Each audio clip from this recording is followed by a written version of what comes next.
देश की रक्षा करने वाले जवान को खुद की रक्षा के लिए बैठना पड़ा धरने पर। झुंझुनू कलेक्ट्रेट के बाहर बीएसएफ का जवान भ्रष्टाचार के खिलाफ बैठा है धरने पर। झुंझुनू के मेणास गांव का बीएसएफ का जवान रामनाथ कुमावत झुंझुनू कलेक्ट्रेट के बाहर बैठा है धरने पर।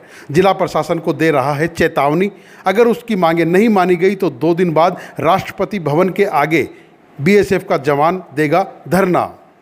बीएसएफ के जवान ने बताया कि मेणास गांव में उसकी ज़मीन का नहीं बना रहे हैं पट्टा, रिश्वत की कर रहे हैं मांग और उसकी ज़मीन पर कुछ अतिक्रमियों ने किया हुआ है कब्जा।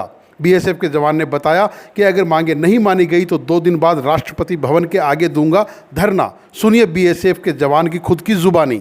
मेरा गांव मेणास है, नवलगढ़ तहसील में आता है। मैंने आवासीय में कृषि भूमि को कन्वर्ट करवा के पट्टा बनाने के लिए कोशिश की थी। फाइल को मैंने गलती ये कर दी कि मैंने खुद ने फाइल को चला दिया था, दलाल के थ्रू नहीं चलाई थी। इसलिए तहसील विभाग का जो कर्मचारी वगैरह हैं उन लोगों ने शुरुआत के अंदर फाइल के अंदर काफ़ी सारे ऑब्जर्वेशंस लगाए। अलग अलग दिनों के अंदर मैंने 8-7 इनके ऑब्जर्वेशंस की पूर्ति की। लास्ट में इन लोगों ने ज़मीन को राज हक में भी छुड़वा लिया, उसका चालान भी जमा करवा लिया। लास्ट में बोला कि आपकी ज़मीन की रोड की चौड़ाई कागज़ों के अंदर कम है। अब कागज़ों की पूर्ति तो मैं नहीं कर सकता, सिर्फ इन लोगों ने करनी चाहिए वो तो। इसके लिए फाइल को आगे ये लोग क्या करते हैं, पैसे नहीं मिलते हैं तो फाइल को दिशा निर्देश के लिए आगे भेज देते हैं, लंबित करने के लिए, लटकाने के लिए।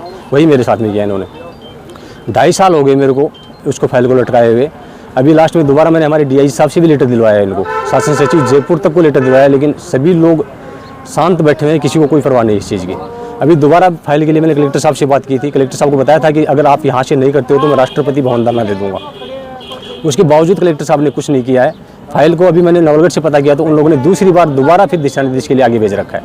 अब दिशा निर्देश के लिए फाइल भेजना मेरे तो समझ में नहीं आ रहा किस लिए भेज रहे हैं, क्या कर रहे हैं लोग, पट्टा नहीं बन रखा। दूसरी समस्या, उसी ज़मीन के पास में किसी ने मेरी ज़मीन को दबाते हुए अतिक्रमण कर रखा है। शेड्यूल कास्ट का वो आदमी है, वो हर बार धमकी देता है कि मैं तेरे को शेड्यूल कास्ट एक्ट के अंदर फंसा दूंगा। कभी बोलता है कि हमारी लेडीज तेरे पिलमेड़ा मार के, मतलब अपने कपड़े फाड़ के तेरे को फंसा देंगे, तेरा डोरा कर देंगे, तेरी नौकरी छीन लेंगे, तेरे को ऐसी हालत कर देंगे तेरे समझ में नहीं, कहानी समझ में नहीं आएगी। तो हर बार गाली गलौज का सामना करना पड़ता है मेरे को। आप क्या चाहते हैं? आप यहाँ क्या मैं चाहता हूँ कि मैंने कलेक्टर साहब से पहले रिक्वेस्ट कर चुका, कलेक्टर में यहाँ पर आना मेरा मुख्य मकसद नहीं था। कलेक्टर साहब नए आए हैं इसलिए 2 दिन का इनको टाइम देता हूँ, कल शाम तक के लिए अगर कुछ कर सकते तो नहीं। तो मेरा मुख्य पॉइंट है राष्ट्रपति भवन, क्योंकि सरकार को मैंने लिख के दे चुका शासन सचिव को, वहाँ से भी कुछ नहीं हो रहा है। राष्ट्रपति भवन, राष्ट्रपति महोदय से मैं ये रिक्वेस्ट करूँगा कि वहाँ पर ये चीज़ें चल रही हैं, इसी टाइप से हो रहा है। कल शाम के टाइम में मेरा नेक्स्ट मकसद राष्ट्रपति भवन है।